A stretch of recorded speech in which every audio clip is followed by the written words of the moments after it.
On two three, হ্যাঁ। আসসালামু আলাইকুম সুপ্রিয় দর্শক মণ্ডলী, আপনাদের দেখাবো যে আমরা যে আদা ছাদ থেকে তুললাম এইমাত্র, কাঁচা একদম, তা কিভাবে এটাকে সংরক্ষণ করব।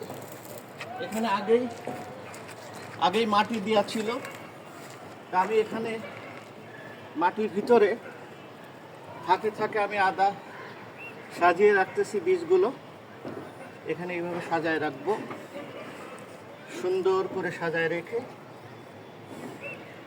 আপনারা দেখুন যে আমরা কিভাবে এটা সাজাচ্ছি থরে থরে। তা দেখেন আদাগুলো অনেক মোটা হয়েছে মার্শাল্লাহ। ছাদ বাগান এর থেকে বেশি আমরা আশা করতে পারি নাই। বৃষ্টি না হলে হয়তো আরও বেশি ভালো ফলন হতো। তা আপনারা আমাদের সঙ্গে থাকুন, আমি আরেকটা জিনিস দেখাচ্ছি।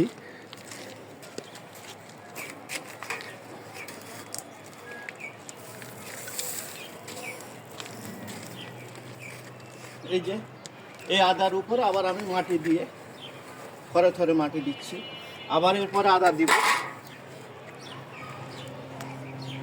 এভাবে আবার আদা দিচ্ছি।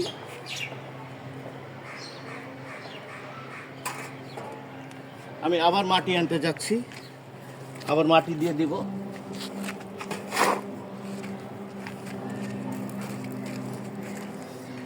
এই যে দেখুন এখানে মাটি দেওয়া হচ্ছে, এই মাটিতে ঢেকে দিয়ে এর পরবর্তীতে আমি আপাতত আর একটা কৌশল দেখাচ্ছি। সেটা হলো এরকম ছালার বস্তা দিয়ে ঢেকে দেবেন, এরকম চটের বস্তা, প্লাস্টিকের বস্তা না, চটের বস্তাটা ঢেকে দিয়ে এরপরে একটু পানি দেওয়ার ব্যবস্থা করি। আমি একটু পানি নিয়ে আসি।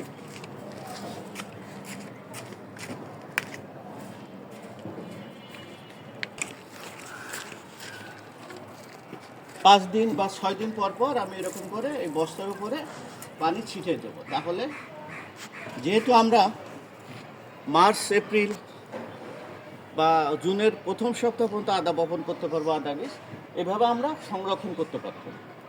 কাজে আপনারা সুন্দরভাবে এইভাবে সংরক্ষণ করুন। আমাদের জাতীয় মশলা আদা, একে রক্ষা করুন। ধন্যবাদ আপনাদের।